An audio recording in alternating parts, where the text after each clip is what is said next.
Voilà, bonjour. Alors c'est Gérard. Cette vidéo sur l'aimant bleu et le texte qui est paru chez Heidi mettent en cause tout le mouvement. J'en fais partie et je peux vous dire que la mise en cause pose vraiment problème. Pourquoi? Parce que, par exemple, on nous met disons, on nous met en cause sur des choses comme par exemple la Terre plate, les hommes qui n'auraient pas marché sur la Lune, le sida qui aurait été inventé par l'homme. Ça n'est pas notre propos du tout. C'est à côté de la plaque par rapport à ce qu'on vit et par rapport à ce qu'on essaye de faire passer. Nous, on aimerait de la vérité. Les choses qu'on met en avant, on les met en avant toujours avec des sources extrêmement fortes et qui sont vérifiées, qui ne sont pas uniques d'une personne ou de l'autre. Si on prend par exemple la question du 11 septembre, alors là il y a une chose très intéressante. Sami Zeibi, la taupe chez nous, hein, c'est bien ça.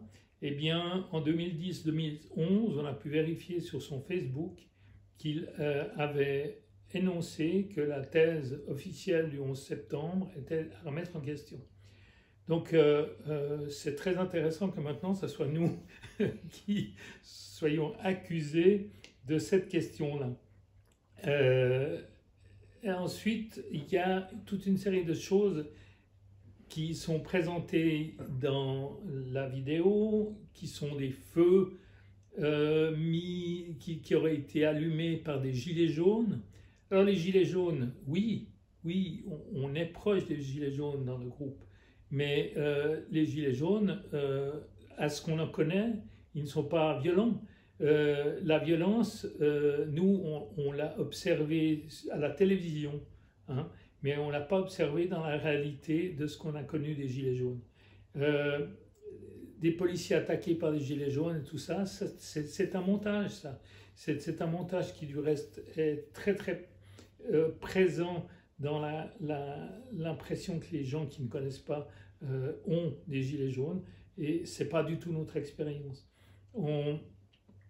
Par ailleurs, alors on a vu aussi dans la vidéo apparaître tout d'un coup un tableau blanc sur lequel on met des liens et on se croirait dans Faites entrer l'accusé, vous voyez un peu, hein? C'est-à-dire en fait on joue l'inspecteur qui va mettre des liens entre Chloé, peut-être d'autres personnes comme François de Sibenthal et voilà là-dedans.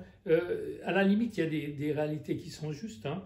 Notre défense de monnaie pleine, elle est claire, c'était une chose auquel on tenait. Stop TISA, eh bien, on est impliqué là-dedans. Avec Chloé Framery, on a monté la liste égalité et équité, c'est une réalité, c'est simplement un fait, il n'y a rien à critiquer là-dedans. Et puis, par ailleurs, alors j'aimerais dire qu'à un moment donné, on nous accuse de harcèlement. Alors qui harcèle qui, ça il faudrait voir, hein, parce que notre réalité c'est qu'on n'a jamais harcelé personne. J'aimerais qu'on me trouve des exemples de moments où on harcèle des personnes. Au contraire, la bienveillance ça fait partie du mouvement, c'est quelque chose de très fort. Et puis alors cette stratégie de conquête de l'opinion,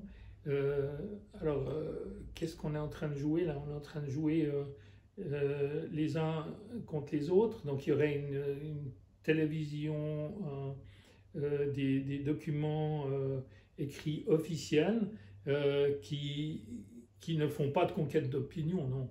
Mais quelques personnes qui éventuellement recherchent un petit peu plus la réalité des faits et tout, alors tout d'un coup, parce que on sort cette réalité, on sort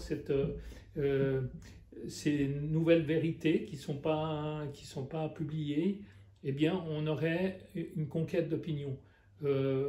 À la limite, pourquoi pas si c'est pour sortir de la vérité. Bien, moi je dois dire que la chose qui me chagrine, c'est qu'on a eu une personne, Sami Zaibi, qui était parmi nous, qu'on a pu pendant un moment estimer être un militant comme les autres, et puis qui nous a caché complètement la vérité. Et le jour où je l'ai connu, moi, je l'ai amené chez moi, et je l'ai amené chez moi sur ce qui nous décrivait comme étant sa personne, et pas du tout ce qu'il a avoué juste maintenant, c'est-à-dire en fait qu'il travaillait comme une taupe. Et ça, je dois dire que moi, j'estime que c'est de la violation de domicile.